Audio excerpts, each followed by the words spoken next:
चर्चा करता है तो समीकरण को लेकर कि भाई हम अपने जातीय समीकरण कैसे बना लें। और चिराग पासवान जब मुद्दों की बात करता है तो तमाम शक्तियां इकट्ठी हो जाती हैं चिराग पासवान को तोड़ने के लिए। टूटूंगा क्या मैं? नहीं। शेर का बेटा हूं।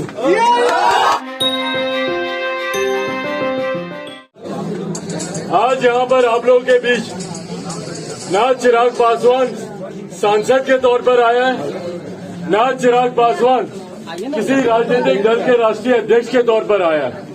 मैं सिर्फ एक बिहारी होने के नाते अपने बिहारी युवा साथियों से मिलने आया हूँ। मैं दूसरे प्रदेशों में रहा हूँ, इसीलिए मैं जानता हूँ कि भैया हम लोगों के साथ किस तरीके की समस्या आती है। कोई बिहारी युवा नहीं चाहता कि हम लोग अपने गांव को, अपने घर को, अपने माता पिता को छोड़कर दूसरे प्रदेश जाएं। पर आज आजादी के 75 साल हो रहे हैं। आज 75 साल आजादी के जब हम लोग मना रहे हैं तो आप लोग मुझे बताइए ना कि क्या सही मायनों में जो हमारे स्वतंत्रता सेनानियों ने आजाद भारत की कल्पना की थी, आजाद बिहार की कल्पना की थी, क्या हम लोग उसको पूरा कर पाए हैं? आजादी का मतलब सिर्फ गुलामी से आजादी नहीं था, बेरोजगारी से भी आजादी था, भ्रष्टाचार से भी आजादी था, गरीबी से भी आजादी था। क्या हम लोग उस आजादी को पा पाए हैं? और अगर नहीं पा पाए हैं तो इसकी जिम्मेदारी और जवाबदेही हम लोग को तय करने की जरूरत है। हम लोग को चुनने की जरूरत है कि भैया किसकी वजह से हमारा प्रदेश आजादी के 75 साल के बाद भी विकसित नहीं हो पाया। हम लोग दिल्ली जाते हैं, बम्बई जाते हैं, हम लोग गुरुग्राम जाते हैं, बेंगलोर जाते हैं, वहां पर जाकर हम लोग IT जॉब कर लेते हैं, वहां पर हम लोग को रोजगार मिल जाता है। हमारे प्रदेश में हम लोग को क्यों नहीं मिलता? हमारे प्रदेश के मुखिया बोलते हैं कि भैया वाटर लॉक्ड है, रोजगार नहीं मिल सकता। तो वाटर लॉक तो मध्य प्रदेश, राजस्थान भी है, महाराष्ट्र भी है। तो क्यों हम लोग के प्रदेश में ये सुख सुविधाएं नहीं है? ये सवाल हम लोग को पूछने की जरूरत है। जब तक हम लोग इस सवाल को नहीं पूछेंगे कोई दूसरा आकर हमारी मदद नहीं करेगा। हम लोग को ऐसे ही बार बार जाना पड़ेगा दिल्ली, बम्बई। भाई भारत एक साथ आजाद हुआ कि नहीं? तमाम प्रदेश एक साथ आजाद हुए। तो फिर क्यों बिहार इतना पिछड़ा रह गया? ये सवाल अगर हम नहीं पूछेंगे तो कौन पूछेगा यार? पूछिए उनसे कि भैया क्यों? क्या आप लोगों ने कभी सुना किसी ने कि कोई दिल्ली का लड़का बिहार आता हो शिक्षा के लिए? बम्बई का लड़का बिहार आता है रोजगार के लिए? तो क्यों सिर्फ हम बिहारी दूसरे प्रदेश जाते हैं भैया? शिक्षा के लिए, रोजगार के लिए। हमारे माता पिता जब वो बीमार होते हैं, चाचा चाची बुजुर्ग जब घर में बीमार होते हैं तो हम लोग दिल्ली में एम्स के सामने जाकर लाइन लगाकर खड़े हो जाते हैं डॉक्टर को दिखाने के लिए। क्यों ये स्वास्थ्य सेवाएं हमारे प्रदेश में नहीं बन सकती? पर जिस प्रदेश का मुख्यमंत्री स्वयं अपने कैटरैक्ट के ऑपरेशन के लिए 1000 किलोमीटर की यात्रा करके दिल्ली जाता हो तो वहां की स्वास्थ्य सेवा की हालात हम लोग समझ सकते हैं। इसीलिए साथियों बस एक विनम्र आग्रह करने आया हूं। हम लोग पहले बिहारी हैं और फिर कोई जातीय धर्म। पहले बिहारी अस्मिता की लड़ाई है। हम लोग को निरंतर जात पात धर्म मजहब में बांटने की कोशिश भाई फर्क क्या रहा अंग्रेजों में और बाकियों में?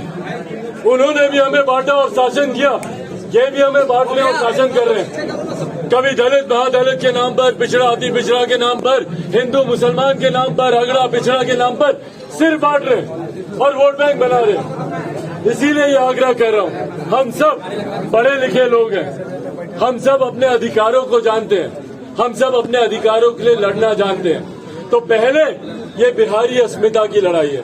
पहले हमें एकजुट होकर बिहार को आगे लेकर जाना है। भाई दूसरे प्रदेश के लोग देखें तो गर्व से बोले कि हाँ ये बिहारी है, पर हकीकत है कि बिहारी शब्द को गाली बना दिया गया। आप दूसरे प्रदेशों में जाइए, वो वहां पर लाठी चलाते हैं। दिल्ली बम्बई में ए बिहारी बोलकर लाठी चलाई जाती है। उस वक्त नहीं देखा जाता कि अपर कास्ट का बिहारी है, कि दलित बिहारी है, कि मुसलमान बिहारी है, कि ये किसी पिछड़ी जाति का बिहारी है। सिर्फ बिहारी बोलकर उसको लाठी चलाई जाती है। किसने बनाया बिहारी शब्द को गाली? लोग परहेज करते हैं अपने आप को दूसरे प्रदेश में जाकर बिहारी बताने में। कितने ऐसे मेरे युवा साथी हैं जो दिल्ली में पढ़ते हैं, बोलते भैया हम लोग बताए नहीं है कॉलेज में कि हम बिहारी हैं। क्यों? किसने बिहारी शब्द को इतना बदनाम किया? भाई कोई पंजाब के व्यक्ति को दिक्कत नहीं है बोलने में कि मैं पंजाबी हूँ। महाराष्ट्र वाले गर्व से बोलते हैं कि हम मराठी हैं, बंगाल वाले बोलते हैं हम बंगाली हैं। इसीलिए मैंने खुद अपने तमाम सोशल मीडिया प्लेटफॉर्म पे अपने नाम के आगे युवा बिहारी मैंने जोड़ा है। क्यों? अस्मिता की है, बिहार के खोए हुए गौरव की है। भाई एक प्रदेश जो सबसे ज्यादा IAS IPS अफसर देता है, जहाँ पे बड़े बड़े अस्पतालों में चले जाइए टॉप पोस्ट में बैठे हुए डॉक्टर्स हमारे बिहार के हैं। पर वहीं बिहार की व्यवस्था देखिए, शिक्षा के मामले में कोई शैक्षिक संस्थान नहीं। कोटा जाते हमारे बच्चे पढ़ाई करने के लिए, और कोटा की भी बात सुनिए, कोटा में पढ़ने वाला बिहारी, पढ़ाने वाला बिहारी, अधिकांश शैक्षिक संस्थानों के मालिक वहाँ पे बिहारी, पर व्यवस्था राजस्थानी। भैया क्यों ये व्यवस्था हमारे प्रदेश में हमें नहीं मिल सकती? क्यों पटना को हम लोग एजुकेशनल हब नहीं बना सकते? जो कोचिंग का जितना पैसा करोड़ों में जाता है दूसरे प्रदेश में, वो हम अपने प्रदेश में क्यों नहीं खर्च कर सकते? वही IT जॉब्स की बात है, तो जब दिल्ली, गुरुग्राम, बैंगलोर में IT सेक्टर्स खुल सकते हैं, तो पटना IT हब क्यों नहीं बन सकता? आखिरी बार इन्वेस्टर समिट कब हुआ था मेरे प्रदेश में? हम में से किसी को पता भी नहीं होगा। कब निवेशकों को बुलाया गया कि भाई आप आए, इन्वेस्ट करें, सिंगल विंडो क्लियरेंसेस है कि ताकि निवेशक आके निवेश करें? इसके बारे में कोई चर्चा नहीं करता। चर्चा करता है तो समीकरण को लेकर कि भाई हम अपने जातीय समीकरण कैसे बना लें, और पेपर पे ही लोग चुनाव लड़ते हैं और पेपर पे ही चुनाव जीतते हैं। मुद्दों की बात कोई नहीं करता, और चिराग पासवान जब मुद्दों की बात करता है तो तमाम शक्तियां इकट्ठी हो जाती हैं चिराग पासवान को तोड़ने के लिए। इसके परिवार को तोड़ो, इसके घर को तोड़ो।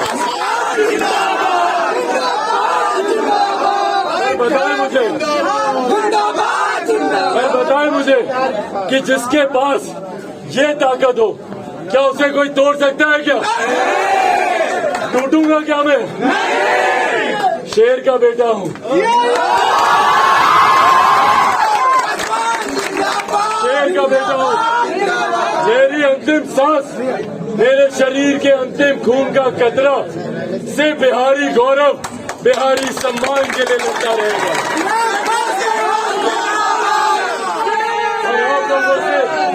और आप लोगों से बस ये विनम्र आग्रह करने आया हूँ, सिर्फ मुझे आप लोगों का साथ चाहिए, जात पात धर्म मजहब से उठकर सिर्फ अपना साथ दीजिए, सिर्फ अपना साथ दीजिए। बिहारी फर्स्ट, अब मेरा विजन डॉक्यूमेंट बढ़ेंगे, बिहार फर्स्ट, बिहारी फर्स्ट। न जाति की बात नहीं, न जाति की बात है, न धर्म की बात है, उसमें सिर्फ बिहार की समस्या है और उसका समाधान है। प्रति व्यक्ति आय को कैसे बढ़ाए, उसका समाधान है। बिहार में राजस्व कैसे बढ़े, रेवेन्यू कैसे बढ़े, इंफ्रास्ट्रक्चर कैसे डेवलप हो, उसका जिक्र मैंने उसमें किया। तो उसके लिए मुझे आप सबके साथ की जरूरत है। आप लोगों का साथ मिलेगा ना? मुझे आप सबका साथ चाहिए। एक ईमानदार कोशिश कर रहा हूँ बिहारियों को सम्मान दिलाने की, ईमानदार कोशिश कर रहा हूँ बिहार को आगे बढ़ाने की। आप सबका साथ मिलेगा तो बिहार भी आगे बढ़ेगा, बिहारी भी आगे बढ़ेगा।